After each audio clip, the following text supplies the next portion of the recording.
Muito bem, olá a todos, sejam muito bem-vindos, muito bem-vindas. Bem-vindos ao pessoal da família da Jarte, que está lá na nossa plataforma de estudo nos acompanhando. Bem-vindo ao pessoal das mídias e das redes sociais, que também hoje estamos com a live abertas para mais convidados externos. Sejam todos e todas muito bem-vindas. Bom, vamos aquecer? Já vamos começar? O evento hoje ele só tem duração de 1 hora, tá? Então vou passar o máximo de informação que eu puder passar para vocês dentro desse time box, como já os agilistas já estão acostumados. Tudo bem? Então vamos começar.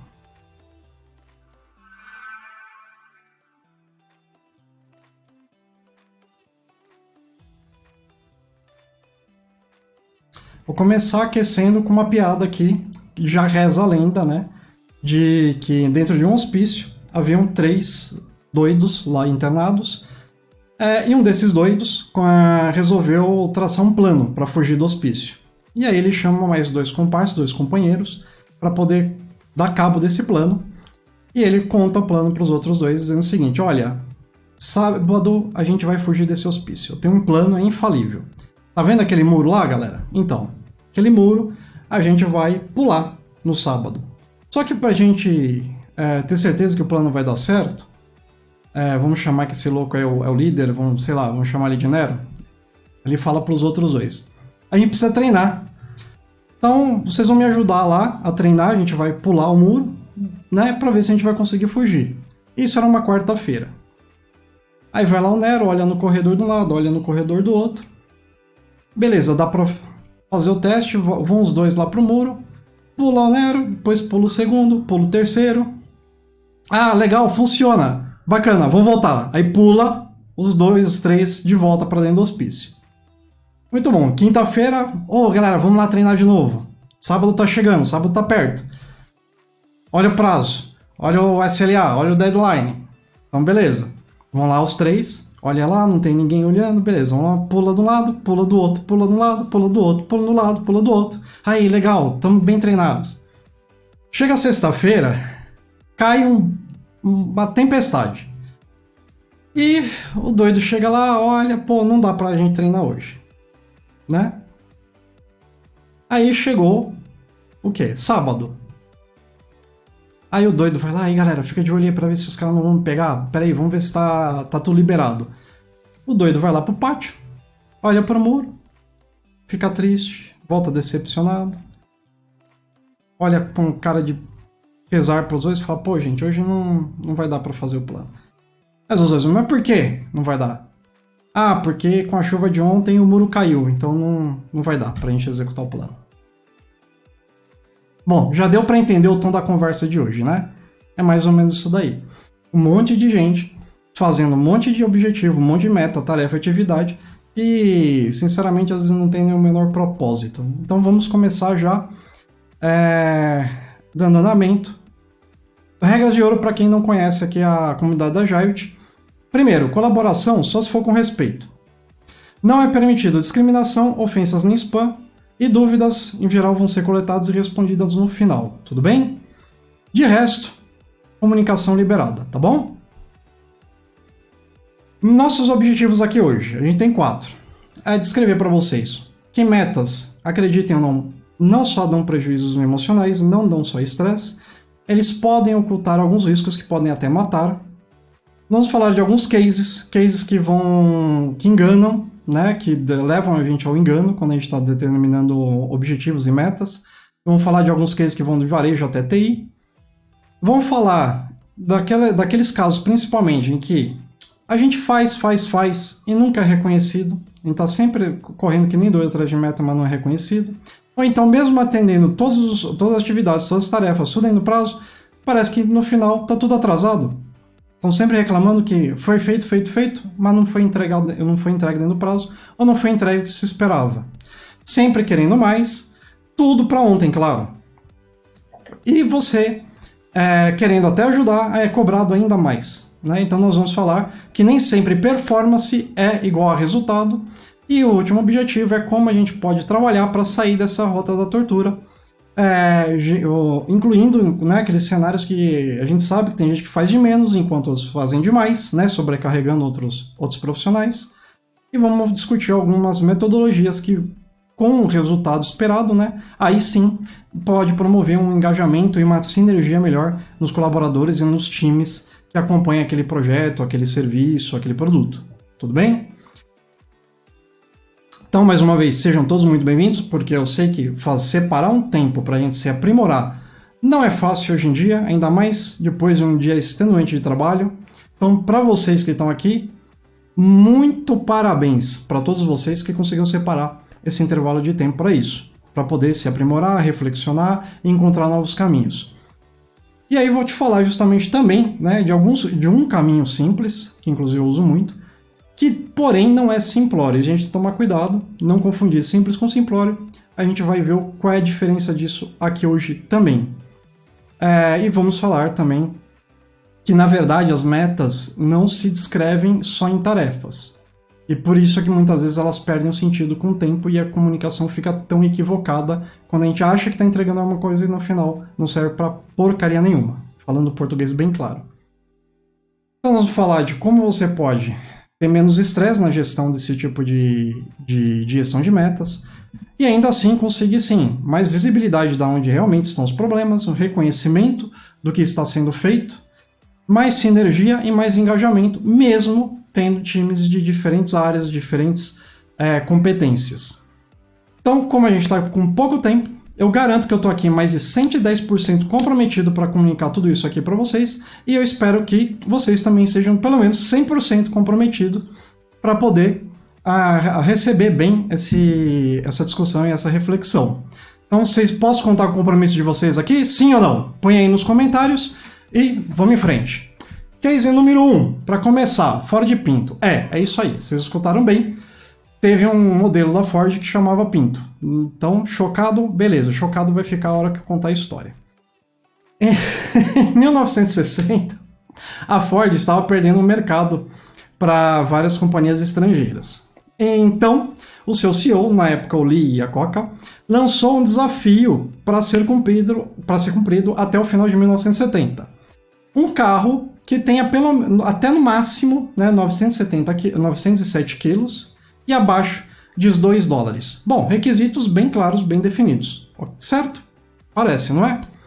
Pois bem, só que aí, como tudo que é feito nas pressas, né, com um prazo curto, é de se esperar que algumas camadas de segurança, né, vão sendo ignoradas. E foi exatamente o que aconteceu.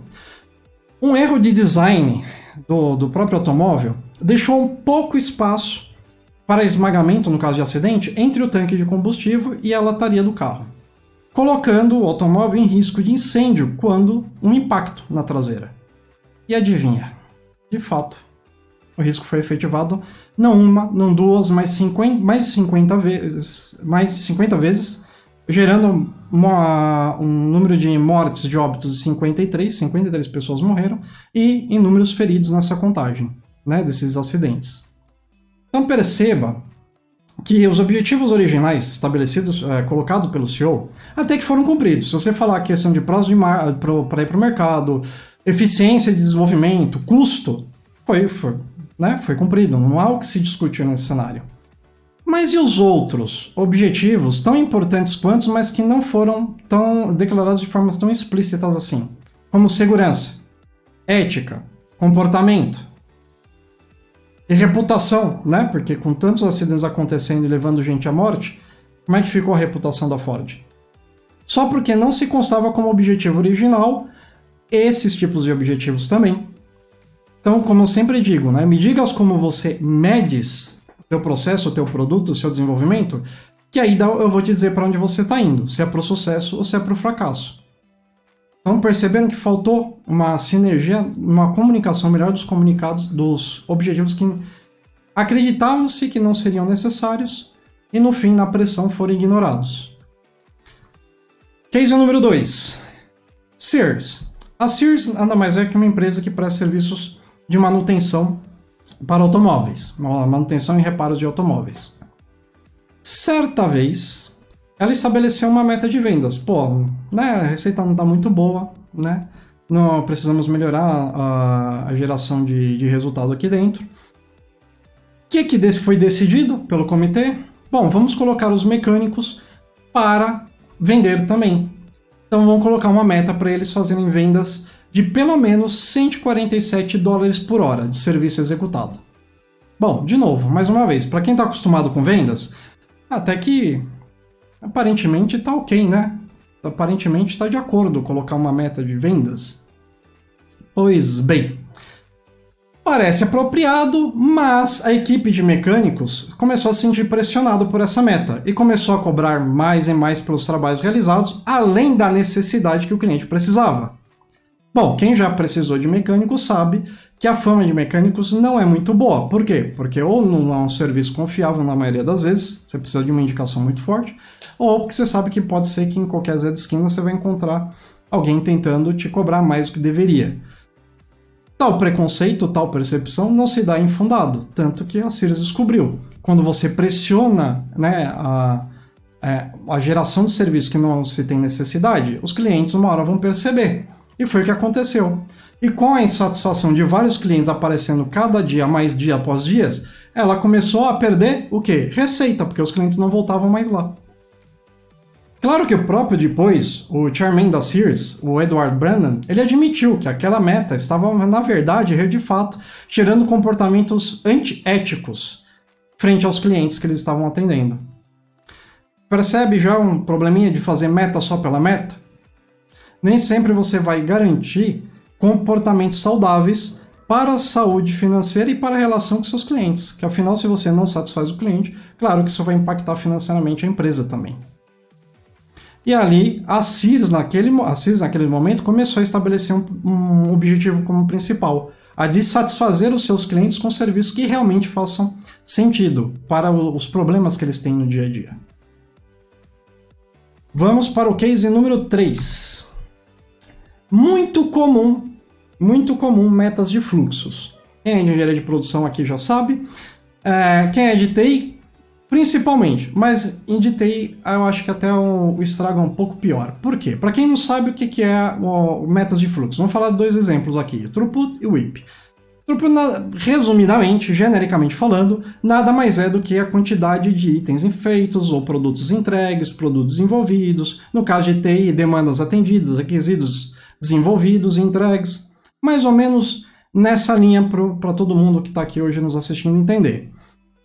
O WIP nada mais é do que ele delimita para você que dentro daquele fluxo, para manter a resolução e a cadeia de ciclo de vida do que está sendo desenvolvido num ritmo sustentável e adequado às equipes que estão ali inseridas naquele fluxo, você deve limitar o trabalho em progresso, work in progress.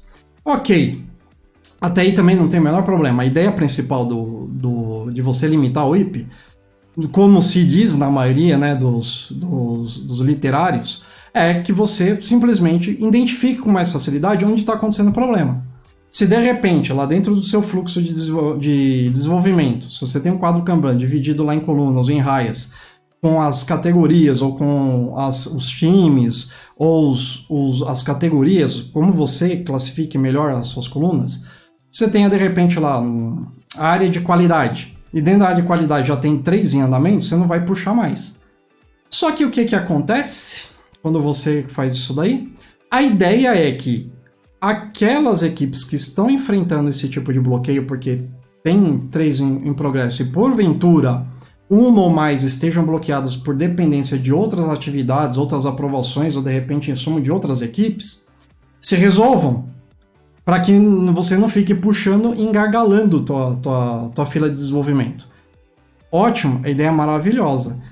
Só que o que acontece na maioria das equipes que trabalham justamente com desenvolvimento mais criativo, com desenvolvimento mais intelectual, como acontece, por exemplo, o pessoal de TI que trabalha no desenvolvimento de software.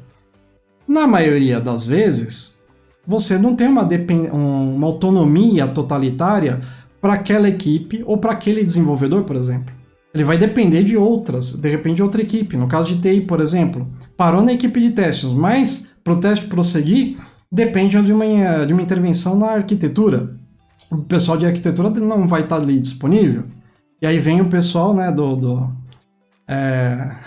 que eu brinco, né?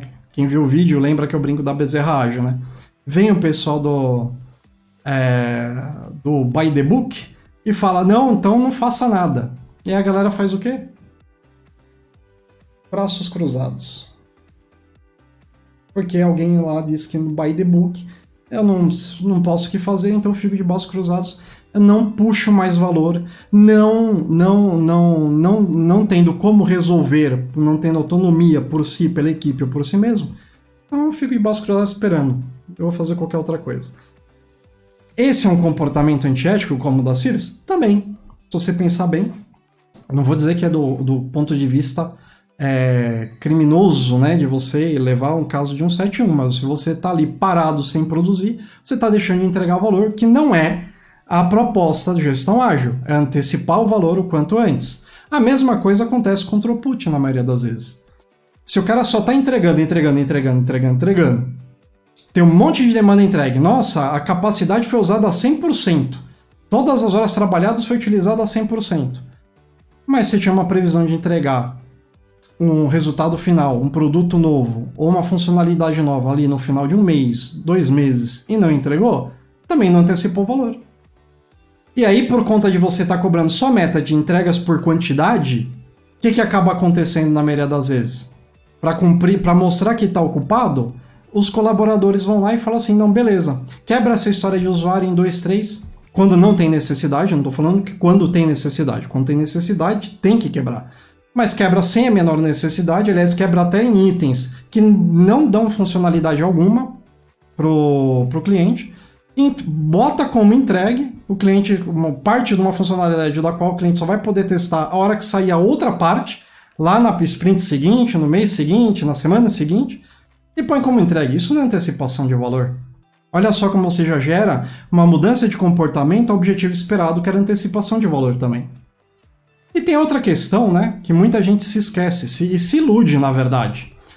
Quando você fala de um processo criativo, nem sempre todos os itens que você vai trabalhar, todas as demandas, requisitos, vão obedecer um critério com pequena variabilidade, como alguns probabilísticos, né, se dizem estatísticos, querem dizer na hora de produzir produtos e serviços. Quando a gente fala de um ambiente em que você tem serviços altamente customizáveis, você não tem uma padronização. Aliás, a definição de um projeto é justamente algo que não é padronizado ainda. E que ao final do projeto, você pode sim ter processos padronizados, mas um projeto em si é o oposto do projeto, do processo. Sou eu que estou dizendo? Não, várias literaturas escrevem isso. A própria PMI, que alguns gurus aí na internet tanto defendem, como se fosse uma bíblia, e na verdade não considera como o book da PMI como uma referência, como ela mesma vende, inclusive, ela é uma referência, não quer dizer que você tem que fazer tudo que está ali, é uma guia de melhores práticas. Você, diante da sua necessidade, é que vai atuar de acordo com ela, com as recomendações que ela vai te sugerir, dentro do seu contexto. Então, o projeto por si só tem um ineditismo ali envolvido. E acontece muito, por exemplo, na área de TI. Você vai fazer uma integração. Ora, uma integração está muito abstrata. Você pode fazer uma integração, de repente, de um site que só vai ter que fazer três níveis de apresentação de páginas HTML, ou em páginas PHP. Outra coisa é fazer uma integração com uma mainframe IBM. São coisas completamente diferentes. Aí vão vir alguém, principalmente os especialistas em campanha, e falar assim, mas é só dividir em nível de serviço, então categorizar? Sim, só que lembra que vocês estão fazendo coisas que, por natureza, um projeto já diz que é inédito. Não foi feito? Não estou dizendo que não há semelhança. Você pode encontrar, sim, atividades que você vai executar que são semelhantes. Mas não quer dizer que você vai encontrar uma integração no mainframe IBM e outra uma integração no Salesforce e vai dizer que você pode comparar o tempo de execução daquelas atividades, daquelas demandas. Que você vai ter uma pequena variabilidade.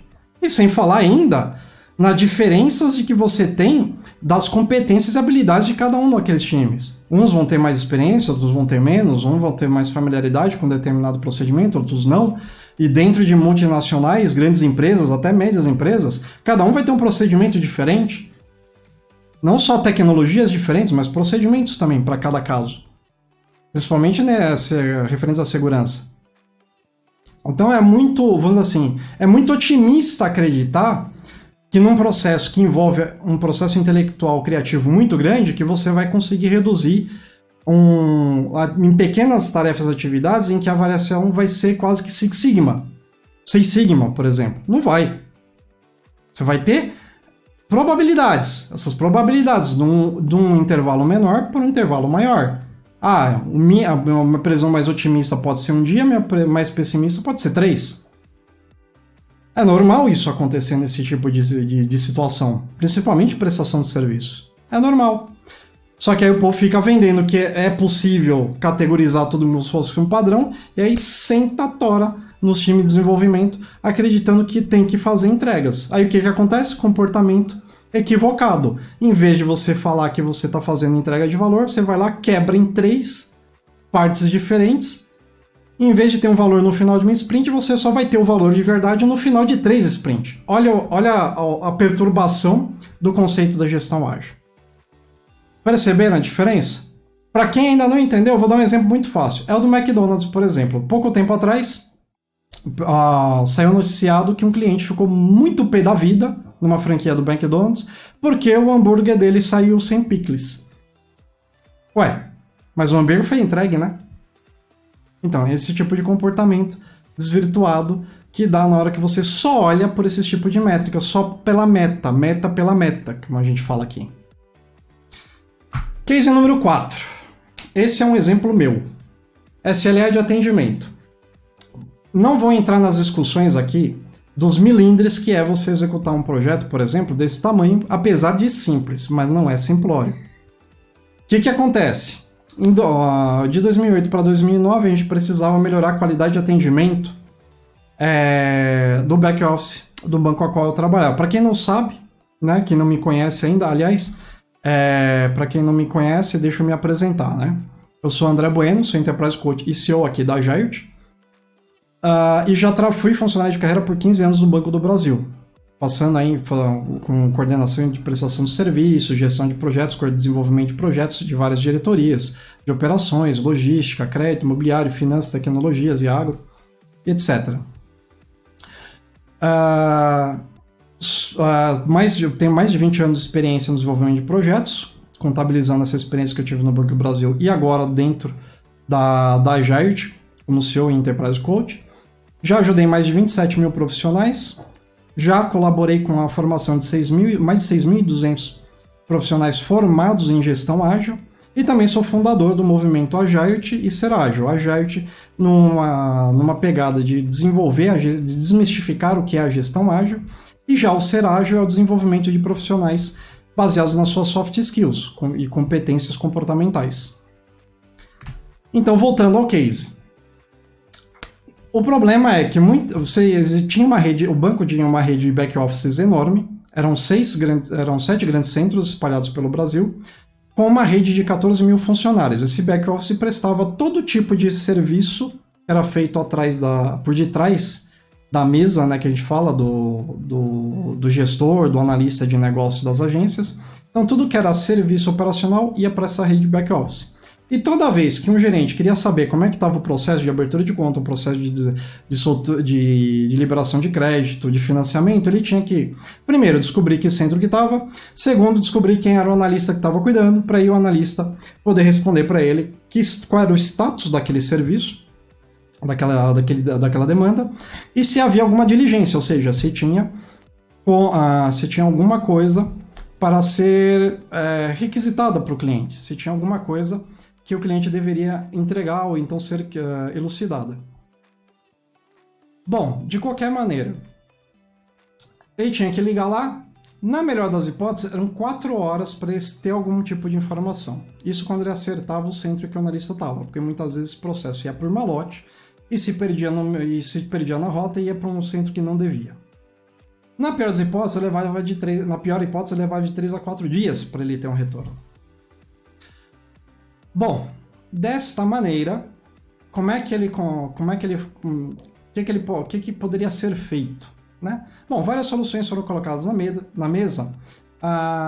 O que mais foi aprovado no Inception foi justamente criar um chat online. Afinal, já viramos o século, né? Qual a dificuldade de fazer um chat online pra galera, né? Nenhuma, né? Porque o cara já entra lá, com o número de protocolo ele já vai poder saber que é centro que tá, e da mensagem mesmo que ele tem para perguntar, já bate na mesa do analista, porque já vai ter um analista ali vinculado. O analista tendo o processo, ele vai lá e fala, ó, tá aqui o que tá acontecendo com o seu protocolo, né, de atendimento. Maravilha. Ok. Fizemos um piloto, desenvolvemos o projeto, levamos 2 meses desenvolvendo e pilotando. Fez o piloto, funcionou, agora os caras conseguem responder lá em 4, 5, 7 minutos o que está acontecendo com aquele protocolo. Aprovação geral, rede de agência adorou, os superintendentes adoraram, diretores maravilhados, que lindo e maravilhoso. Muito bem, vamos colocar no Brasil todo. Solta o leão. Coloca no Brasil todo. O anseio era tão grande que até os telefones na mesa dos analistas foram retirados, para que eles não fossem tentados a usar o telefone para se comunicar com a agência. Até isso foi feito. Ótimo. Funcionou, tá funcionando. Foi 1 semana, 2 semanas, o tempo de atendimento médio aí ficando entre 5 e 6 minutos. Tá bacaninha. Passa mais 3 semanas, 4 semanas, só elogios, em NPS lá em cima, a agência só elogiando. Legal, sucesso, né? Chega lá na 7ª semana, de repente, o tempo médio de atendimento, que era de 6 minutos, é para 3. O povo tá levando a sério isso, né? 3. Aí tudo de bom. Aí passa lá a quinta, sexta, sétima semana, pô, estão respondendo em 30 segundos. E o NPS estourando de raiva lá porque a agência está falando que não está conseguindo as informações de novo. Pô, o que está acontecendo? Não é possível, né? Falei eu para a equipe, pô, como é que é isso? Não tem cabimento. Né? Onde que está acontecendo isso mais? Ah, tá nos centros tais, tais e tais. Beleza. Minas, São Paulo e Curitiba. Bom, vou lá ver o que está acontecendo em Minas. Pego o avião, pum, chego lá, claro, fazendo meio que de cliente oculto para não alardear. Vou lá, passo lá pelas equipes. E aí, gente, bacana, como é que tá? Oh, como é que estão os processos? Estão tudo dentro do prazo? Tá precisando de alguma ajuda? Não, tá tudo tranquilo. E aí, aquele projeto do chat online aliviou para vocês? Né? O povo só reclamava que nunca sabia como é que tá a situação. Pô, aliviou sim. E aí, como é que... Quantos vocês responderam hoje aí? Tem muita demanda para responder? Ah, não, André. Agora a gente não responde mais. Quem responde é uma equipe de TI lá. A equipe de TI? E eu, na minha cabeça, né? Pô, mas Centro nunca teve essa equipe de TI? Que história é essa, né? Aí os caras me apontam a porta, tem uma placona lá. Departamento de TI. Ah, bacana. Vou lá conhecer essa equipe. Chego lá na porta. E aí, galera, tudo bom? Me apresento, sou o André, vim lá de Brasília e tal. Ó, e aí? Me falaram que vocês estão cuidando de responder o chat das agências, né? Como é que é isso? Ah, não, agora a gente automatizou, a gente criou um robô. Toda vez que chega uma mensagem, a gente dispara uma mensagem automática. Ó, obrigado pelo seu contato, assim que a gente tiver informação, a gente responde. Pronto. SLA de 20 segundos. Percebeu? Olha onde está o problema. Qual objetivo foi comunicado? Diminuição do SLA. Esse foi o mais correto? Na verdade, não. Só que em grandes centros, onde você tem... Na época eram 300 processos distintos conduzidos espalhados em cada um desses centros. Então, para cada um desses daí, pelo menos era um gestor diferente, porque para cada processo é um produto dentro de um banco. Então, para cada um deles tinha uma gerência diferente. E todos eles comunicaram o quê? Que era para melhorar o atendimento? Não, comunicaram que era para reduzir o SLA. Parabéns, né? Sucesso. Voltamos ao problema original, porque às vezes teve até casos que piorou. Porque afinal, né? Cara, que gerou expectativa na rede de agência, que era para solucionar. O que a galera faz? Vai lá e me faz um robô. Maravilhoso, né? Olha só os casos da Sears, da Ford se repetindo. Bom, o que todos esses casos têm em comum? Objetivos mal comunicados. Perceberam? A questão se volta para a comunicação. Era por isso que muitas dessas metas, e muitas metas que eu vejo nos meus clientes, nos meus alunos, nos meus colaboradores, são que por essa falta de visão do qual é o objetivo original, é que essas metas nunca atingem os seus objetivos de fato. A meta em si acaba afastando os colaboradores e até gestores e empresários dos seus próprios projetos e dos seus próprios objetivos. Perceberam? Então, assim, não quer dizer que a gente tem que abolir as metas, não é nada disso. Tá? Mas ela, na verdade, é como se você fosse um médico e recebesse uma prescrição de uma receita. E essa receita, você vai tomar a sua medicação e você tem que acompanhá-la. Ok? Então, quando você olha só pela meta, lógico que você vai perder o foco. Como a gente perdeu lá com o caso do SLA. O foco era o cliente, a gente perdeu o foco no cliente. A Ford, o foco era o cliente, ela perdeu o foco no cliente. A Sears, o foco era no cliente, perdeu o foco no cliente. Gerando comportamentos antiéticos, né? E com repetição, processos burocráticos sem propósito, né? E o ser humano foi feito para ter propósito, vem o quê? Menos motivação. Menos motivação, mais encrenca. Porque ninguém sabe, só se culpa, né? E aí quando você costuma a culpar os outros, vem a síndrome de Calcutá. Vocês conhecem a síndrome de Calcutá? Alguns de vocês se conhecem. Síndrome de Calcutá é aquela que venho lá, pergunta quando vem a bucha, e fala, tá bom, em Calcutá. Ou que cu que a gente vai pôr essa trolha? É a síndrome de Calcutá. Perceberam? Pô, André, que forte, né? Pesado essa piada. Não, é a realidade de muitas empresas no mundo corporativo. Então, qual que é a ideia da gente trazer essa consciência dos objetivos originais? É porque sem ter objetivo, sem ter o compromisso, a gente perde a sensação dos propósitos. Um estudo da Gallup, mostrou que menos de 1/3 dos colaboradores se sentiam comprometidos com as metas que têm. Gente, vamos ser sinceros, só é possível se a gente ter um comprometimento com algo que compreendemos. Se só tem uma meta de fazer, a gente não sabe qual é o propósito. E se não tem um propósito, o ser humano não se identifica com ela. É um processo natural. Faz parte da nossa gestão emocional em qualquer ser humano. Não é só de um indivíduo ou outro. Isso é natural de qualquer ser humano. E a compreensão de algo só vem quando eu participo da concepção ou do entendimento daquela meta. Então, por isso que é recomendável que se coloque a participação dos colaboradores quando se faça a definição de metas.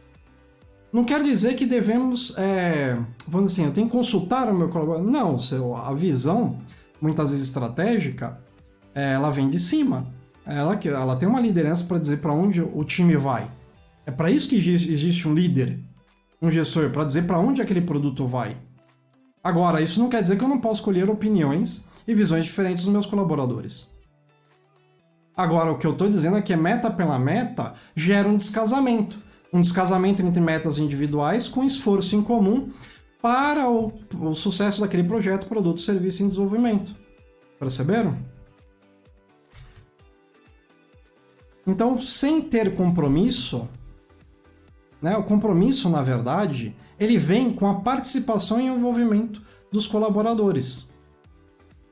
E aí, com esse tipo de pressuposição, né, aliás, que não é tão difícil assim de pensar, porque lembra, recapitula vocês mesmos. Se vocês tiveram alguém na família, um pai, uma mãe, que quando criança, que orientavam vocês, explicavam o porquê das coisas, pode ver que você não repetiu o erro novamente. Porque é um instinto natural do ser humano. Quando ele entende, ele não repete o problema, ele não repete o erro. Agora, quando ele não entende, aí ele vai cair no fracasso de novo. Bom, como ficou a questão, então, dessa proposição de se levar os objetivos atrelados a metas? Foi da onde surgem vários movimentos, mas o mais recente e mais forte nessa questão da gestão de metas por objetivos é o OKR. O OKR, na verdade, muita gente acredita que foi a Google que desenvolveu ou que promoveu. Não foi. Foi lá na Intel, na década de 70, para vocês verem quanto ela é fundamentada, que correlaciona objetivos com resultados chaves esperados. Então, tenho 2 pilares. Eu nunca vou ter uma meta sozinha, vou ter metas acompanhadas de um objetivo. Na verdade, várias metas, né, podem gerar um resultado chave. Vou explicar, vou dar um exemplo. Um exemplo comum, mas porém um pouco equivocado, que vocês vão encontrar de muito guruzinho aí na internet, é o seguinte: o objetivo, por exemplo, se eu fosse emagrecer, eu preciso reduzir 5 quilos até o final do mês. Bom, o que eu posso fazer para isso? O resultado-chave poderia ser, por exemplo, fazer academia, fazer dietas. São 2 resultados-chaves até que plausíveis, certo? Agora, será que tá bem alinhado? Porque pensa comigo. Aliás, esse é um modelo que muita gente ensina aí, mas dá uma falha de compreensão e dá um entendimento raso. E por que costuma dar entendimento raso? Porque não entendeu o conceito. Para eu entender qual é o objetivo de fato, eu preciso entender o porquê. Por que eu quero perder 5 quilos? Para que eu preciso emagrecer? Porque uma coisa é eu emagrecer por beleza, né? Quero ficar marabundão, quero marombado, quero a mulherada quer ter um corpão. Outra coisa é se eu tenho diabetes. Outra coisa é se eu tenho sobrepeso. Percebem? Para cada um desses objetivos, vou ter N caminhos possíveis, N soluções possíveis. Então você não se indaga. Por quê? Porque alguém fala. E inclusive, né? O livro original que deu essa revolução, né? Que foi do autor do John Doerr, que deu vamos assim, a abertura do que é a metodologia de métodos ágeis por OKR. Ele dá vários exemplos muito bons que seriam objetivos, mas ele mesmo no próprio livro começa a trazer exemplos que não são tão bons. Como ele resgata um exemplo que a Intel, um objetivo bom seria desenvolver 4 novos microchips, 80 alguma coisa. Ué, isso não é um objetivo. O objetivo é para quê? Para que eu preciso de 4 chips novos? Ou para que eu preciso, no nosso exemplo que eu estou mostrando aqui na tela para vocês, eu preciso emagrecer 5 quilos. Percebem a diferença? E isso é natural. Por quê? Porque a maioria das pessoas tem dificuldade de se aprofundar naquela temática. Então, é verdade isso, que esse não é um único equívoco. Um equívoco, acho que ainda mais grosseiro ainda, é o exemplo do Royce, que foi colocado como pai da gestão waterfall, quando, na verdade, ele foi o prepulsor do modelo de gestão ágil, que integra por ciclos. Tem alguém que ainda não sabe essa história? O pessoal que é meu aluno já sabe. Pode conferir. O artigo original de Royce, onde todo mundo, incluindo institutos de projetos, de gestão de projetos por aí, pregaram como se fosse o pai do modelo waterfall, na verdade, o artigo original, que ele fala do waterfall, ele descreve o waterfall, mas fazendo críticas e fazendo pontos de melhorias. E um dos pontos de melhorias é fazer interação incremental, ou seja, desenvolvimento em ciclos, como a gente que já é agilista está acostumado a ver agora. Isso lá na década de 70, não foi com um grupinho desenvolvendo essa ideia num fórum nos anos 90. Não foi lá na década de 70, 90, 2000, né? Percebem? Que a falta de compreensão ou então entendimento raso gera no mercado? Olha o atraso que isso provoca na gestão de produtos e serviços no mercado como um todo. Criaram-se institutos, testes, né, certificados por um modelo que o pessoal entende, que o mercado entendeu equivocadamente. Porque não foi até o final das páginas do artigo, só leu a introdução, a primeira, a segunda, a terceira, já encheu o saco, parou ali mesmo. Né? Então é por isso que dá essas faltas de compreensões. Pô, então André, então qual que seria o mais adequado? Determinar o porquê.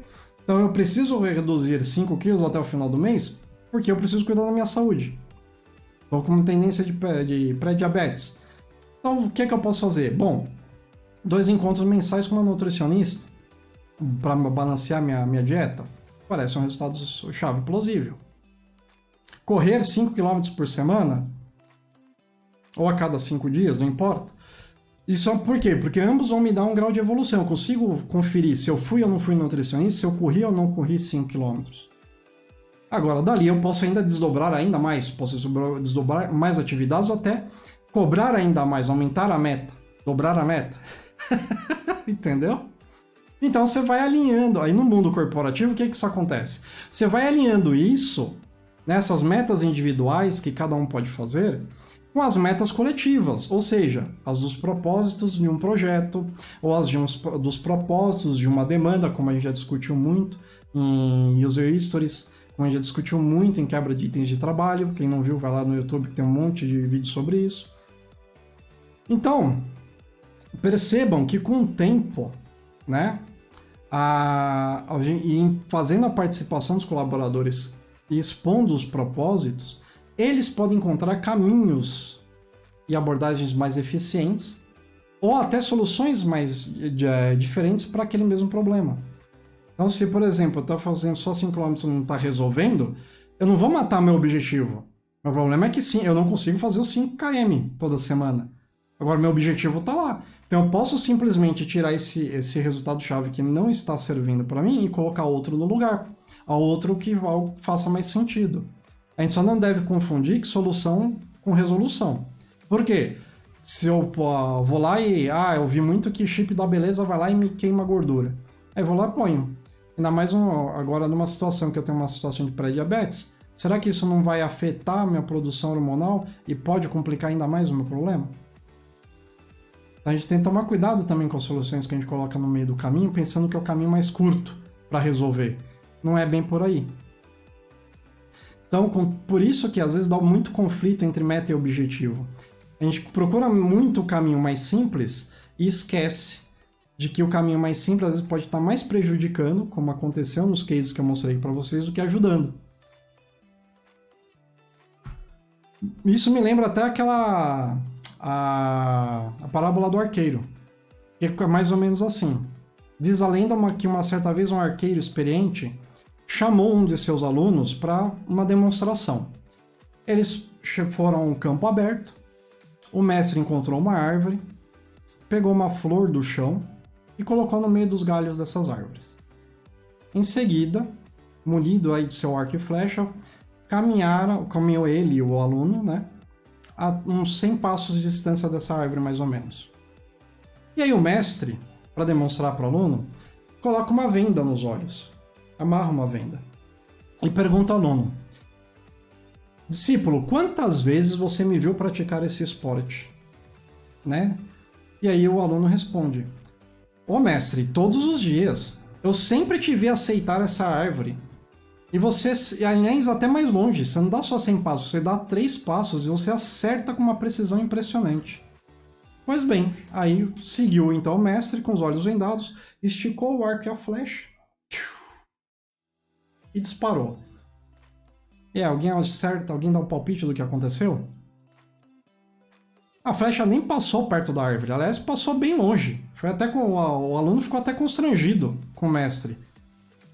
Ainda aprendi a tirar onda, né? Ô mestre, o senhor errou. Eu achei que você queria mostrar o poder da sua experiência. E aí o mestre arqueiro responde: aluno, eu vim aqui te dar uma lição mais importante do que qualquer outra coisa que eu possa te ensinar. Quando você desejar alguma coisa, concentre-se nela. Porque ninguém jamais será capaz de atingir um alvo que não consegue ver.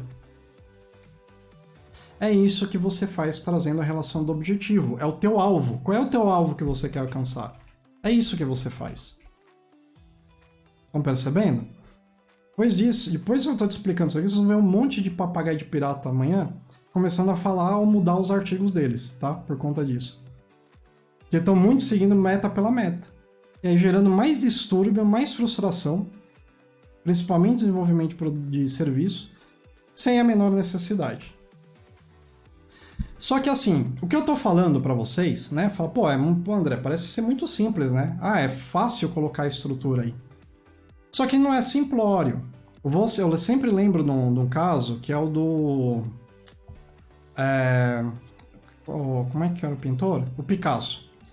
Certa vez eu assisti um documentário sobre a vida de Picasso e para retratar um momento da vida dele, trouxeram a história de que ele foi fazer um quadro de uma pomba que simbolizaria depois, posteriormente, a pomba da paz.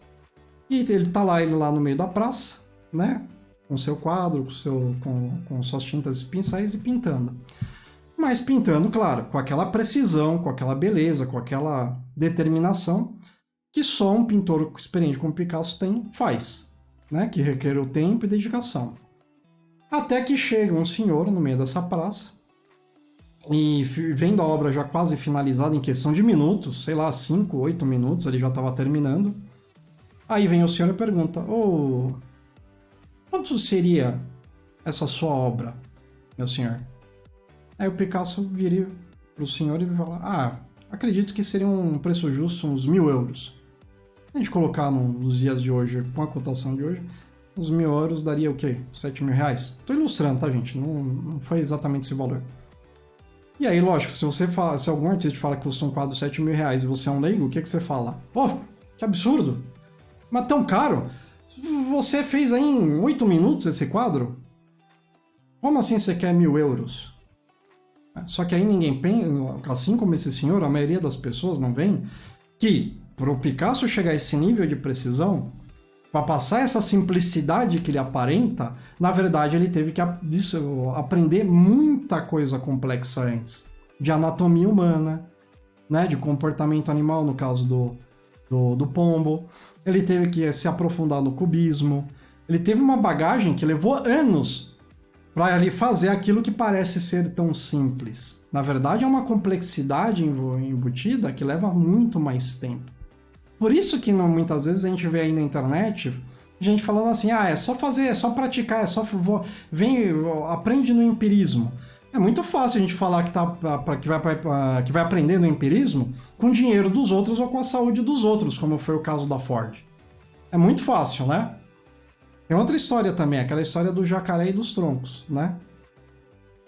Qual que é a história? Você tem 2 indivíduos na beira do lago, Um aponta para um objeto no meio do lago e fala, olha, aquilo é um jacaré. O colega do lado fala, não, aquilo é um tronco. O outro retruca, não, é um jacaré. O outro retruca, não, é um tronco, jacaré, tronco, até que vai o cara que acredita que é um tronco, vai lá e cutuca. Papá, o tronco. E aí o que acontece? O tronco era um jacaré, vai lá e abocanha o fulano que não acreditava que aquilo era um jacaré.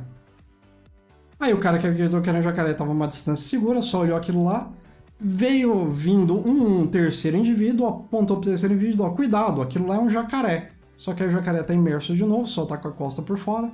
Ele vai lá e fala, não, aquilo é um tronco. E aí a história se repete.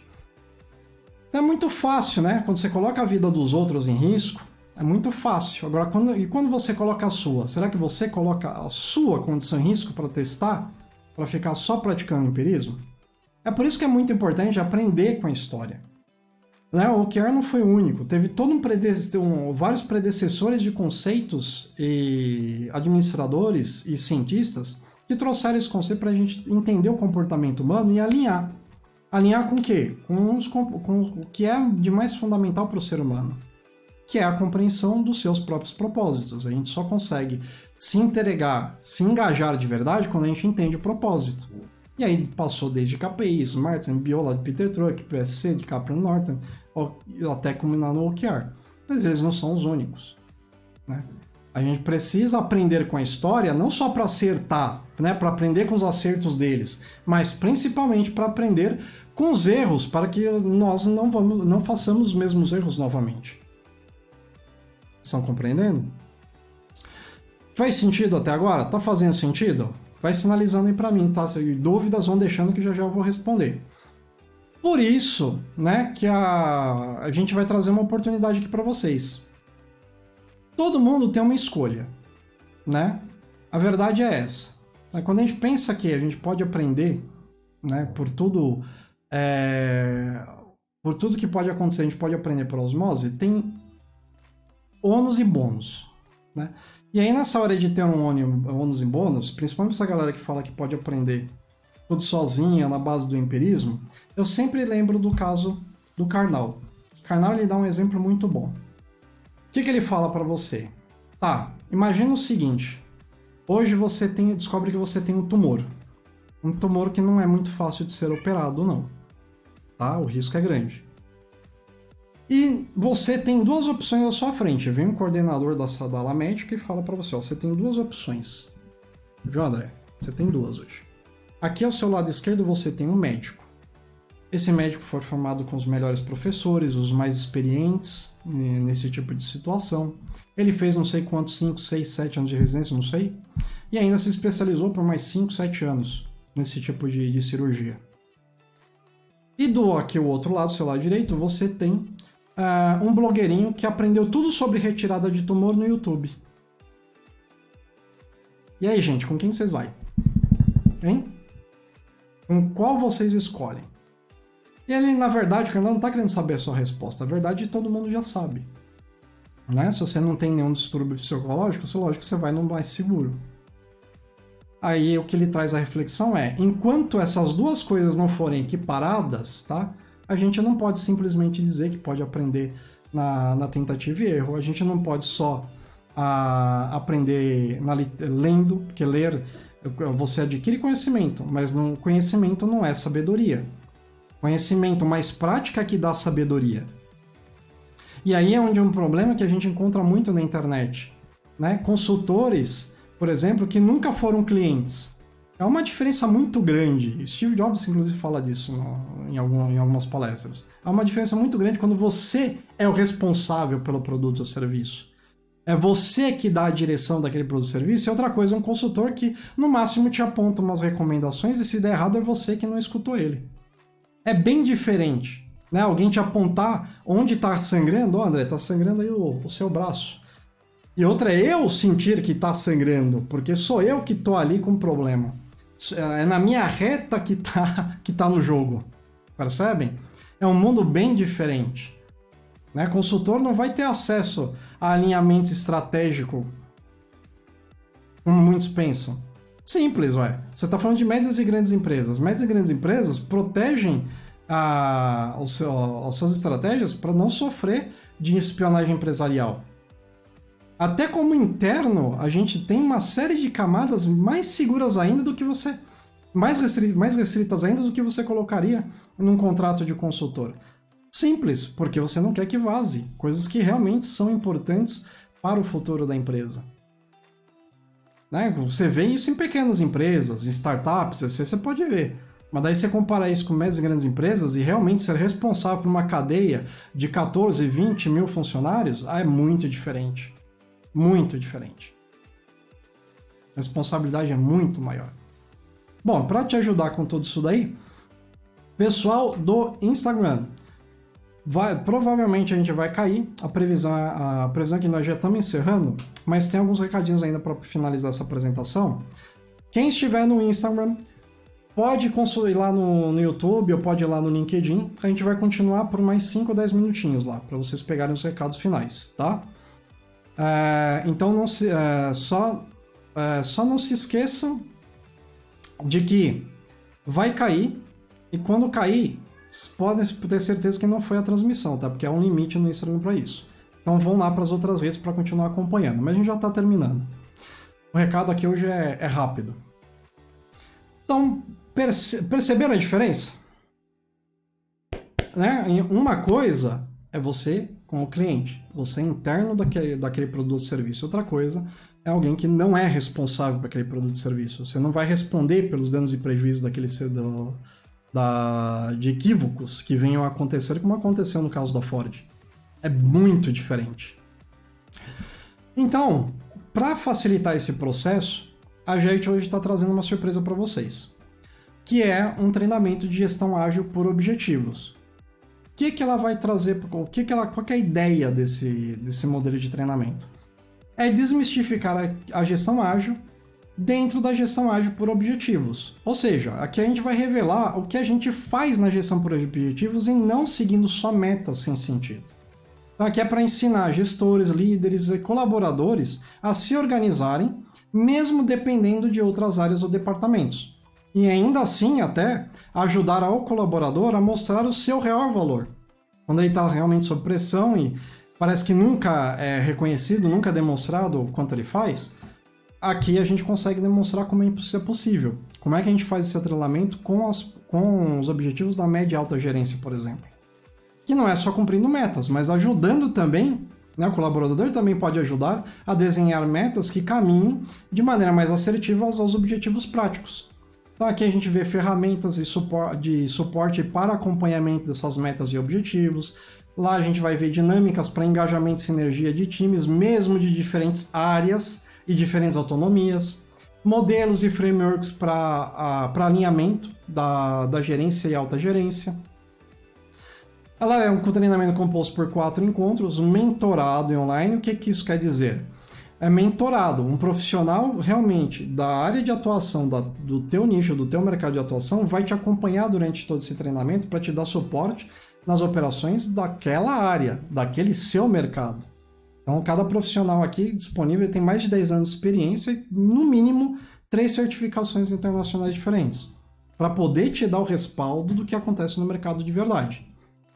Para você identificar desvios na hora, identificar quais são os desvios que estão acontecendo entre metas e objetivos. Lógico, assim criando metas mais assertivas que dão mais engajamento e planos de cadências.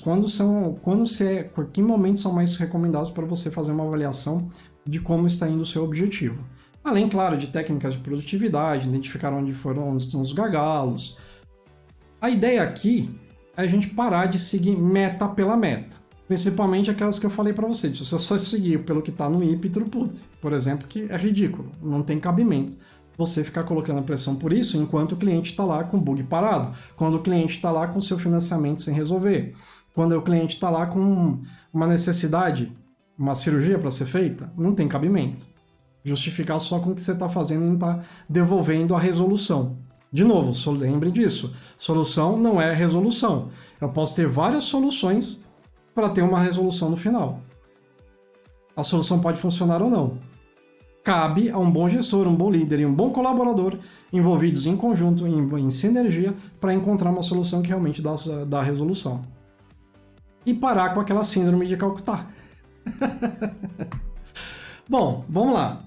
Qual é o investimento num treinamento como esse? Esse treinamento eu ofereço até em company, ele não sai por mês de R$ 1.999. O conteúdo que eu coloco aqui nesse treinamento de gestão ágil por conteúdo são treinamentos que eu vai num ticket de pelo menos R$ 1.900. Tá? Só que esse mês é um mês especial e como tem muita gente promovendo desinformação hoje nas redes sociais, a gente decidiu fazer uma facilitação bem especial para vocês também. Esse é um treinamento que vai sair para quem é aluno e para quem está nessa live que veio de fora convidado, mas está aqui nessa live conosco, a gente vai fazer um valor especial no mês de novembro de R$ 397 à vista ou em 12 vezes de R$ 39. Então a gente vai fazer um combinado mais que especial para vocês. E esse é um combinado só para hoje. O combinado é o seguinte, além do treinamento que vai te certificar nas habilidades e nas soft skills necessárias para você realmente criar essa sinergia com o seu líder, com seus colaboradores, você vai levar um segundo voucher para tirar a sua certificação de OKR Master. No final do treinamento, você vai estar mais que apto para fazer essa prova. Então você vai sair com 2 certificações. E ainda assim, ou seja, já vai ter um desconto, que era o desconto de mais de 1.900 para 397, mais o desconto do OKR Master, porque o OKR Master a gente vai colocar na faixa para vocês. Essa prova de certificação no mercado ela custa R$ 600, no mínimo. Então aqui a gente vai colocar ela no pacote e vai dar um desconto total de R$ 2.000 para vocês. O que você aprendeu hoje? Tá? Meta não é nada sem propósito. Perfeito? Sem participação não tem engajamento. Se eu não engajo com o que eu não reconheço, com o que eu não compreendo, o que eu não entendo. Se eu não entendo, eu vou fazendo por osmose ou porque alguém está me dando uma chibata no lombo. E não é isso que a gente quer na gestão ágil. A gente quer gente engajada para poder dar novas ideias e trazer inovação para aquele projeto ou para aquele produto. Não sofrer da síndrome de Calcutá e principalmente, performance não é garantia de resultados. Por isso, parem de cair nesse golpe que muitas vezes até chega a ser meio até que golpista por aí, dizendo que é só você fazer, né? Te mostrando que querendo te mostrar algo que nem ele faz de fato. Para saber, lembrando, é necessário aplicar. Conhecimento sozinho não é nada. Conhecimento mais prática gera sabedoria, gera domínio. E se quiser dominar essa arte, com quem de fato sangrou, de fato, né, quem realmente ralou de fato e entende o que são as dificuldades no desenvolvimento de produtos, serviços e projetos, vem com a gente.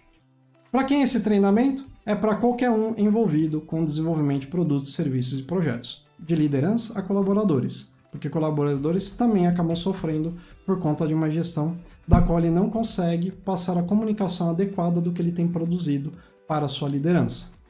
E o seu líder, claro, não conseguindo mapear o que está acontecendo, não consegue orientar os seus colaboradores num propósito que realmente faça sentido para aquele projeto ou serviço. Ou resumindo, qualquer um que precisa coordenar esforços de diferentes pessoas. Então o link está aí no chat, o link para quem quiser participar desse treinamento e adentrar nessa família Agile. E vamos respondendo algumas dúvidas. Mais uma coisinha, respondendo, no link vocês vão encontrar lá as descrições do que vocês vão encontrar nesse treinamento e as condições de parcelamento também. Você pode fazer em cartão, você pode fazer em transferências bancárias, você pode fazer em Pix. Eu já respondo isso porque é a pergunta mais comum que eu encontro nesse tipo de encontro. Tudo bem? Bom, vamos dar uma olhadinha. Já estamos estouradaço no tempo. Tem alguma pergunta rápida que a gente pode responder? Senão eu vou responder por e-mail mais tarde, porque já estouramos o prazo faz tempo. Nenhuma, né? Gente, quem mandou a pergunta, eu vou responder com calma por e-mail para cada um de vocês, tá bom? No momento, a gente vai encerrar por aqui, porque a gente já estourou o prazo um pouquinho, a gente passou de 6 minutos aqui. Então, por enquanto, eu só tenho a agradecer a presença de vocês. Espero que daqui, com essa mensagem, vocês possam orientar melhor os seus colegas de trabalho para que vocês não cometam o mesmo engano que muita gente está cometendo aí nas mídias sociais. Tudo bem? Então, um grande abraço e te vejo em breve.